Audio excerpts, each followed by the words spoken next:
Acknowledgement. This video is produced and published on behalf of Sociocracy Academy, at the registered domain Sociocracy.Academy. Now, let's continue. Enjoy your listening experience with the Sociocracy in Action video series, by Adrian Zarif, founder of Sociocracy Academy at Sociocracy.Academy. Sociocracy versus democracy, what's the difference? Understanding key differences between sociocracy and democracy. Let's begin with a familiar scene. Imagine a large town hall gathering. The air is buzzing, people have come to vote on a major decision. After the debate, hands are raised, ballots are cast, and the majority carries the day. That's democracy in motion. It feels empowering. It's structured, clear, and decisive. Yet, as the dust settles, a quiet discomfort lingers among those who voted no. Their concerns, while voiced, are no longer part of the path forward. Now, let's shift the scene. In a community workshop elsewhere, a circle of people gathers to address the same issue. But here, instead of debating to win a vote, they seek understanding. Each person has the right to object, but objections are not roadblocks. They're gifts. Clarity. A signal that the group still has more to consider. Proposals evolve. Not until every person in the circle feels the decision is good enough for now, and safe enough to try, do they proceed. That's sociocracy. Where democracy emphasizes the voice of the majority, sociocracy emphasizes the voice of everyone. Decision-making, vote versus consent. Let's unpack this further. In democracy, decision-making often ends in a vote. One side wins. The other side accepts the outcome, or resists. While this system works in many contexts, particularly at the state or national level, it often leaves behind a silent segment. People who feel unheard, underrepresented, or simply exhausted by constant compromise or polarization. In sociocracy, the mechanism is different. It doesn't aim to win. It aims to align. Consent-based decision-making asks, is there a reasoned objection that we need to consider before we proceed? If there is, the group listens deeply, not defensively. Together, they adapt. This isn't consensus, where everyone must agree. And it's not hierarchy, where only a few decide. Consent is about resolving tension through listening, until the decision is workable for all. Representation, elected authority versus shared responsibility. In democracy, we elect representatives to speak for us. And that's often necessary when managing large, diverse populations.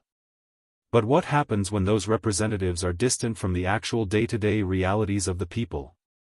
In sociocracy, there are still roles, leaders, or coordinators, delegates, facilitators, and secretaries, but these roles rotate and are selected by peers through a transparent selection process.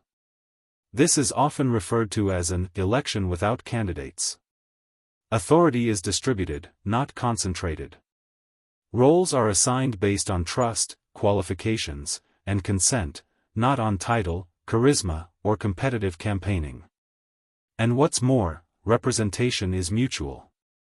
Through double linking, each circle sends a representative into the adjacent circle and receives one in return. These representatives must be consented by both adjacent circles, the parent and child circles, and have full membership and decision-making rights in both circles. Communication flows in both directions, ensuring that decisions are grounded in reality, not assumptions.